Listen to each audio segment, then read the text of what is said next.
Ana machiki baadhe chiki wajjiniin agarsiisuu fi shamarran agarsiisuu fi ishii ofii isiin walitti namni Itoophiyaa jiru lama yoo jaallatte dhalabachuu barbaade mana keenya itti galu mana keenya dhaqu mana keenya ana machiki baadhe chiki wajjiniin aniyyuu tan ittiin hojjetaa durbis ittiin naasoftu ittiin goota durba tokko ittiin naasoftu kubaasa jiraata kubaasa ani immoo jaaladha tole ila tole atamma jaalallee baafachuu barbaadda ana machiki baadhe chiki wajjiniin ittiin naasaa yeroon chiki baafadhee ka'u ittiin naasaa dhiisemaaf yeroo sana gashinee ittiin naasofnaa. Ayyee jaalallee akkamii barbaadda ishii fakkeenyaaf gosa isaa dhaabii isaa hojii isaa amala isaa biyya inni jiraatu waa hunda isaa laa kana hundas miti jaalalleen ani nama ana bichaa jaallatu barbaada. Dhiira si bicha jaallatu tokko nama walitti darbamuun jaalladhu sittan himaa ammas immoo nama akkamiin jaalladha bakka nama malee qabu dhaabiin isaa maalidha bareedinni badaa. Eshi fakkeenyaaf nama si qofa jaallatu dhaabii lama. Namni yoo qabu malkiin isaa jibbisiisa baatu malkiin isaa isa jibbisiisa. Eshi biyyoo biyyi isaa waa tokko biyya yoo ta'e immoo maa'inni si nama Itoophiyaa jiru hin jaallataa? Nama Itoophiyaa jiru hin jaallataa? Intala battaa dandeessi. Itoophiyaa miti biyyi koo. Itoophiyaa miti biyyi koo. Yoo biyya lafaa dhalabachuu hin dandeessaa? Dhalabachuu hin dandeessaa yoo Itoophiyaadhaa jaallatta? Namni Itoophiyaa jiru lama yoo jaallatte dhalabachuu barbaade. Mana keenya itti galu mana keenya dhaqu baa mana keenya dhaqu. Yaa Rabbi gooftaa. Biddeentu dhibee yoo ta'e mana jaraa sittan himaa wanta kana maal yoo biddeen mana keenya qabu. Ishi immoo haa ta'u abbayyee keettiin himtaa fi mana abbayyee isaa abbayyee keetti argamu. Qallabataa namni tokko qallabuu jechuun jimmelee qallabuun lubbuu dhaggeeffadhu qallabuun jenna. Hin xalabattaan siin jedhu mana keenya. Okey rakkoon qabu. Woy alatti ko iduma fidi haasaan dhufedha. Anta akkaan darbii nama godhaa kolfee beeku. Mana beekuu ta'edha.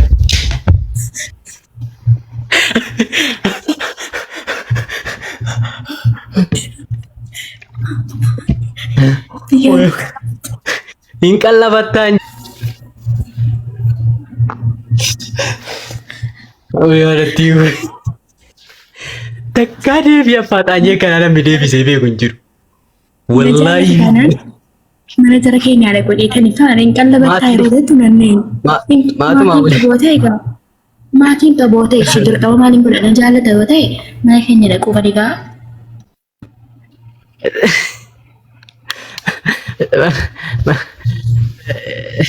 Yoon immoo qallabe sittan himaa birrii kooti yoon qallabe galee ishee maalitti fayyadamna? Tanii waan nyaatan hin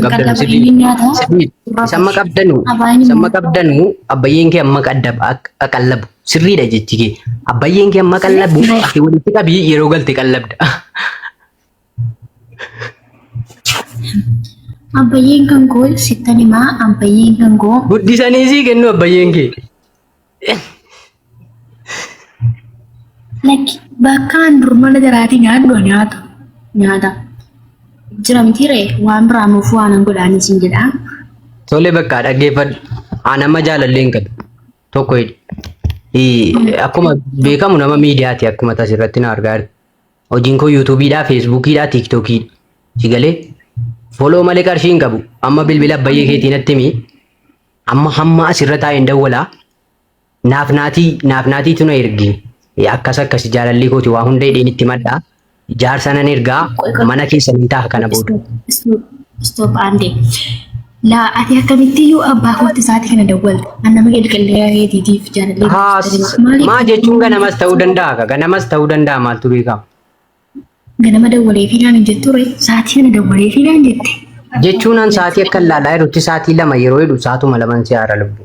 Qaayidaan koo warran qabu seeti warra qabaa warra qabaatanii maal godhu yeroo ana laa maal itti godhu warra irra faaruka sa'aatii kana jeeqamu. Qabiitii nama qofa miti ishee rakkoon qabu isheen. Laala akkanatti miti abbaayeen kan goosii nama kabajamaadha. Nama dhaqee naa gaafata malee. Dhaggeeffadhuun abbayyee qabaati waa'ee kabaja isaanii natti himinian kabaja nama abbaa qabu abbaa namaa kabaja isaa beekaati. Abbaa kootiin wal barsiisatu waan jettee dasneedha. Amma immoo Rakkoon qabu dhaggeeffadhu an abbaana qallabu hin qabu kanaafani baar. Sigalee. Aafiyaa qabdaa? Aafiyaan qabdu? Aafiyaa qabdaa? Maafiyaa waa'ee aafiyaan kaasin ka amma abbayyeen koo qallabuudhaa walii galle miti. Dura na jaallattee taa waa'ee dhuma qallabaatiin ganna ga'e. Jaalala hin barbaachisu an akkati naa taate an asumatti hin bari'an naa taatee itti bakka an qallabicha isa abbayyeen koo qallabuu irratti naa taate waa hundi keessi lallee naan ta'a. Nyaatuma amansii ta'e nyaatuma moo an na jaallattee deebicha naa ta'e lubbuu.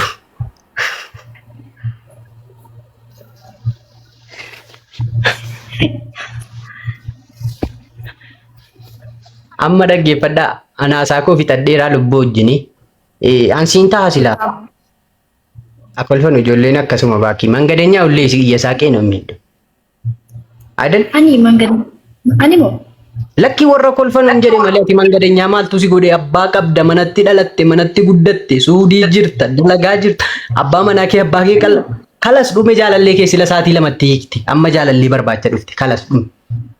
Join our exciting journey and subscribe to the Assad family. Join us and become part of our expanding, vibrant legacy.